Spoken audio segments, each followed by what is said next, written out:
Olá, sejam todas bem-vindas, bem-vindes e bem-vindos. Eu sou a Natasha Lefossi, sou educadora em saúde integral, como eu me chamo agora.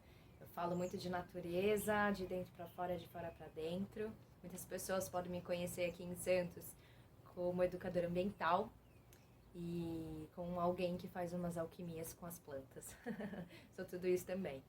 É uma honra estar aqui participando da Semana Lixo Zero, em parceria com o Instituto Santos Lixo Zero.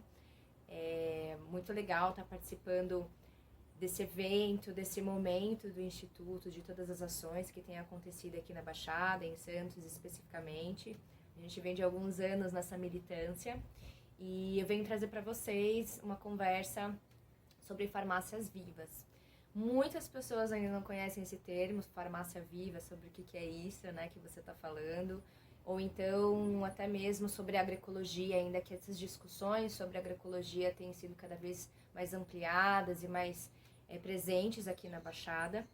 Eu vou começar contextualizando para vocês sobre o que é esse termo da farmácia viva, de onde vem, quem trouxe, ele está baseado, fundamentado em quê, e o que a agroecologia tem tudo a ver com essa conversa. Então é uma prosa que eu gosto muito de trazer, de ter e de trocar, porque a gente está falando de saúde e de vida. E eu acredito mesmo que não tem nada mais importante do que a gente falar e promover ações que sejam fomentando vida, né? Fomentando essa maturidade, esse discernimento, a gente entender qual que é o nosso papel, onde a gente está. Então, qualquer dúvida, a gente está aqui numa gravação, mas eu vou deixar os meus contatos para que qualquer dúvida que vocês tenham, vocês possam entrar em contato comigo, tá ok? Então, grato por estarem aqui.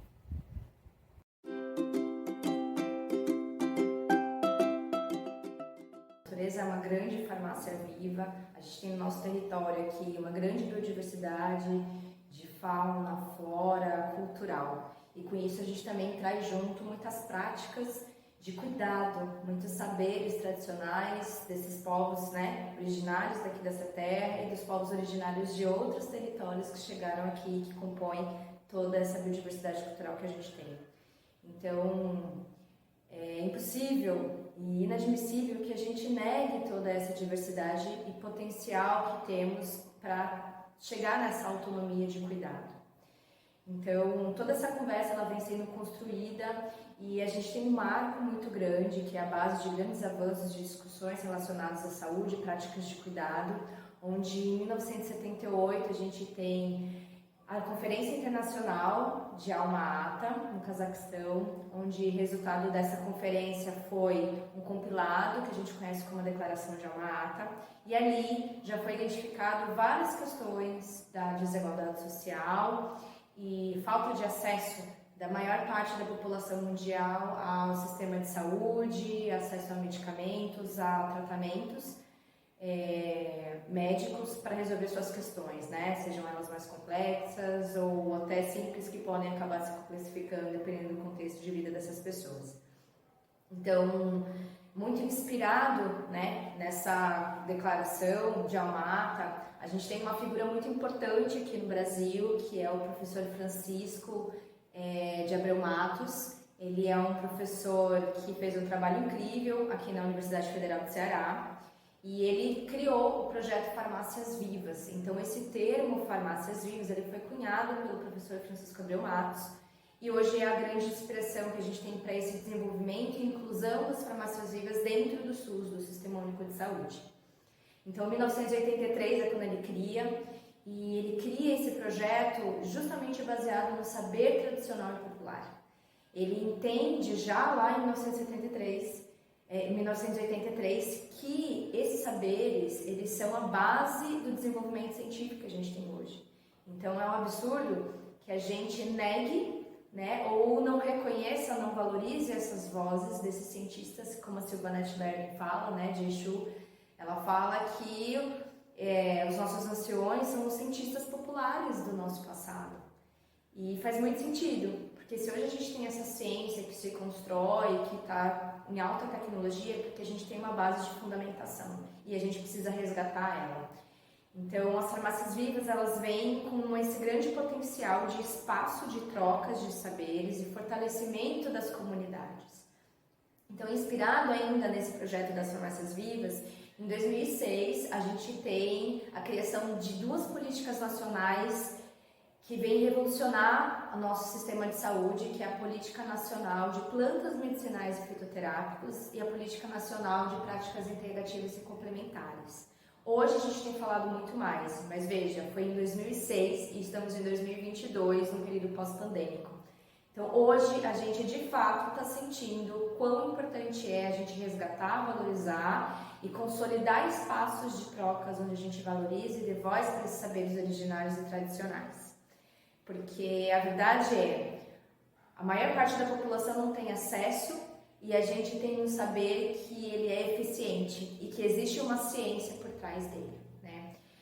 Depois da criação dessas políticas nacionais, em 2013, ontem, a gente tem uma RDC, a RDC 18 de 2013, que vem instituir efetivamente as farmácias vivas dentro do SUS. Então a gente vai caminhando a pequenos passos, porque é um desdobrar, né? Você tem uma mobilização dentro do parlamento, dentro do ministério, e aí a gente tem um trabalho delicado que precisa ser construído dentro dos municípios, tá? Então esse é o grande desafio. Como a gente faz essa mobilização profissional, como a gente capacita esses profissionais para estarem atendendo essa demanda das farmácias vivas, desses espaços de troca e construção da cultura, do cuidado, né, onde a gente está resgatando todo esse saber.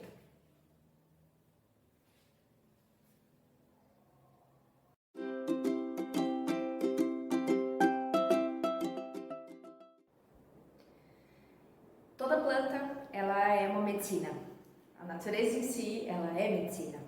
Então a gente tem, de novo, a gente sempre vai voltar porque a gente tem de referência mais ancestral, que é essa relação que os nossos antepassados cultivaram ao longo da sua existência, há gerações. A gente aqui é fruto dessa relação entre os nossos antepassados e a natureza, entre os territórios onde eles viviam, existiam, né? Onde eles faziam as suas práticas, a sua vida.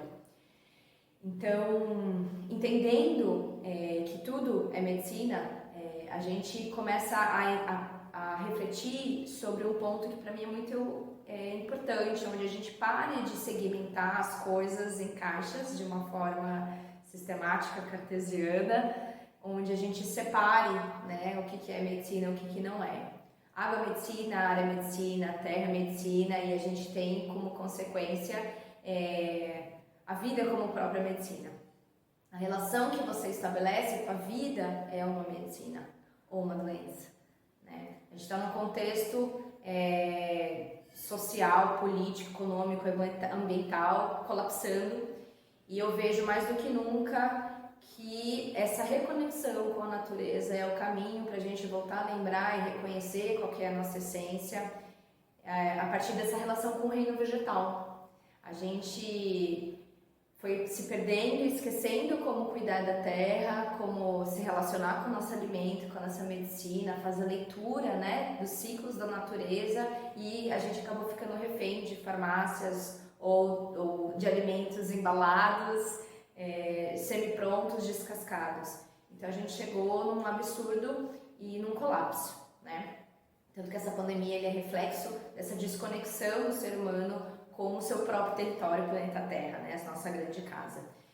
Então, entendendo que tudo é medicinal, a gente pode voltar para esse saber ancestral, esse saber tradicional, e a gente tem uma biblioteca infinita, uma farmacopeia infinita de plantas medicinais que são de uso terapêutico para o nosso corpo, e que elas têm diversas formas de serem usadas e que a gente pode se beneficiar. Sendo in natura, através de um suco fresco, de uma salada, um tempero de uma comida, até formas um pouco mais elaboradas, né? Que a gente fala que é o beneficiamento de plantas medicinais. Você pode fazer tintura, óleos medicados, um chá. Você pode fazer algo mais elaborado ainda, como uma pomada, um bálsamo, um hidratante, um sérum. Então, são infinitas as possibilidades que a natureza tem, né, na sua infinita abundância e prosperidade, da gente poder estar se beneficiando e entender essa linguagem de como a gente pode estar manipulando tudo isso e criando a partir dessa matéria-prima bruta.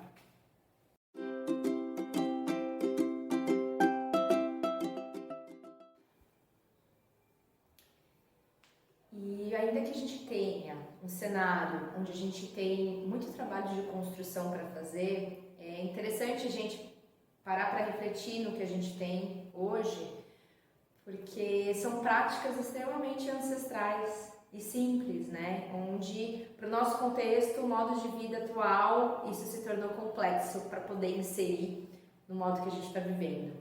Então, é necessário que políticas públicas municipais sejam criadas onde os direitos da natureza e a valorização do saber popular e tradicional, eles sejam parte de um eixo. Por isso, a importância de uma gestão que pense de forma agroecológica, né? Então, se isso é uma prática ancestral, ela é simples, porque a natureza ela é extremamente tecnológica, mas ela tem tecnologias que são simples, são funcionais, né? Tecnologias que se complementam. E eu acho que o resgate maior que a gente tem que fazer aqui, de vez pensar em coisas mirabolantes, é começar a voltar a se relacionar com as plantas, com o reino vegetal. Muitas pessoas me procuram, hoje eu trabalho com multiplicação, instalação de farmácias vivas em diversos contextos. Mas você pode começar tendo um vaso de uma planta, né? Simples. A natureza funcionando simples para o complexo. Então isso a gente tenta manter essa presença, essa consciência para aplicar isso na nossa vida, né? A gente começa com pequenos passos, de repente a gente tem um jardim incrível e maravilhoso, ou uma agrofloresta medicinal aromática incrível e encantadora, né? Então a gente entende primeiro qual que é o contexto que a gente está e o que é possível ser feito. Mas, em primeiro lugar, querendo estabelecer essa relação com as plantas. As plantas têm uma sabedoria nata, né? Os nossos antepassados aprenderam sobre os usos medicinais dessas plantas porque eles observavam e experimentavam, né? Isso é uma pura ciência, é a nossa ciência popular, né? E a gente carrega isso com a gente. Então, a gente relembrar como é conversar com essas plantas, qual que é o ciclo de cada uma e estudar sobre cada uma. Não precisa ser algo complexo, ter infinitas plantas, 20 plantas, 15 plantas. Começa com uma. Que planta que você tem da sua memória afetiva, da sua infância, da história da sua família, que tem essa presença desse ser planta cuidando da sua família? É um chá de camomila, é um chá de erva doce, é um coentro, é um boldo, né? Então, acho que o primeiro passo é a gente começar a cultivar esse jardim dentro da gente, resgatando as memórias que a gente traz da nossa família e escolhendo voltar a se relacionar com as plantas. Então, é um vaso, matou minha planta, eu não tenho mão boa, não existe, eu não tenho mão boa para planta. Nossa ancestralidade, ela é agricultora, isso está no nosso sangue, isso está na nossa memória. Então, é a gente se disponibilizar a acessar essa sabedoria da natureza e se reconectar com esse ciclo. Porque dá certo, gente. Pode ser em vaso, pode ser em pequeno canteiro, pode ser em canteiros maiores. A gente começa aprendendo, né? Não tem certo ou errado, é você se disponibilizar para aprender. Mas plantas que eu super sugiro que a gente tenha, que são boas para questões do cotidiano. Um orégano, que é bom para cólicas menstruais e ajuda a tirar toda a umidade e secreções que tem pelo corpo. Uma erva cidreira ou erva cidreira de arbusto, né? A erva cidreira brasileira, ela é ótima para acalmar, para insônia, também para catarro de neném. Uma artemisia, ela é muito boa para regular o ciclo menstrual da mulher. Uma tansagem, um dente de leão, que é um anti-inflamatório. Colônia, que ela é usada muito no paisagismo, é uma planta medicinal, que é uma pura farmácia viva, ela é para febre, ela é anti-inflamatória.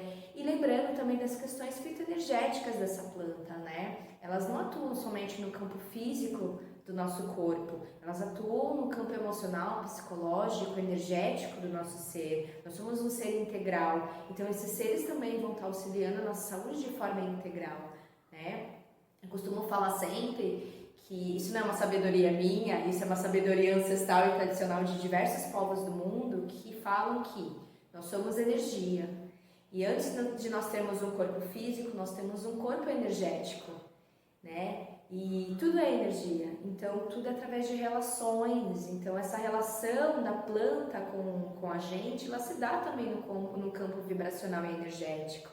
Então a gente também precisa ampliar essa percepção de como as medicinas e as práticas de cuidado atuam. Quando um xamã, um pajé ou uma pajé vai lá defumar você com cachimbo, ela está atuando em outros níveis de cuidado. Quando vem tomar um banho de erva lá no terreiro, é outros níveis de cuidado que a gente está acessando do nosso ser.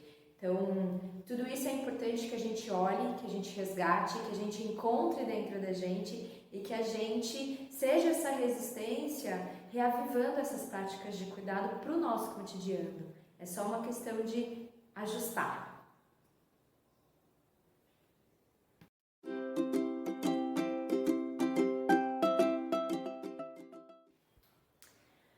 Bom, a agroecologia, ela vem como um caminho de muito discernimento, de muita consciência e responsabilidade que a gente conseguiu, criar esse termo a partir de referências das práticas que a gente tem da nossa ancestralidade do mundo inteiro, da leitura de contexto, da leitura do território que a gente está, que a gente se encontra e como essas relações se dão. A vida ela é uma teia de relações extremamente complexa e, no entanto, ela é simples, porque ela é o que ela é. A gente criou tantas tecnologias e a gente acabou se perdendo no meio de tantos avanços, de tantas coisas tão minuciosamente específicas, a ponto da gente esquecer por que a gente criou todas elas. Então, dentro desse contexto de colapso que a gente vive também uma quebra de paradigmas, onde a gente está mudando os referenciais, onde a gente está percebendo que onde a gente chegou hoje não vai construir nada mais do que ruínas, do que destruição, do que escassez. E a gente não veio para isso. A natureza ela é abundante e infinita em muitos níveis. Mas se um organismo desse grande sistema planeta Terra está doente, todo o sistema adoece junto, porque a gente é um organismo só. Então, quando a gente lembrar que a gente é um com o todo, as coisas vão começar a se transformar. E temos muitas pessoas que estão se reunindo para isso. A agroecologia, para mim, dentro desse contexto das farmácias vivas, ele é a grande ferramenta que costura essas conversas, esses saberes, esses diálogos, essas práticas que são esquecidas ou que não são vistas, mas que a gente tem elas dentro da gente. E a gente consegue senti-las. Então, criação de espaços onde a gente possa promover essas trocas, promover esse cultivar de relações, desse servir, dessa lembrança de quem a gente é fundamental para que a gente mude o cenário que a gente vive hoje. E a agroecologia, ela vem trazer isso com muita lucidez para a gente. Falar de farmácia viva é você falar de soberania alimentar, soberania nutricional, segurança nutricional, você está falando de dignidade. Então, para mim, o futuro ele é agroecológico.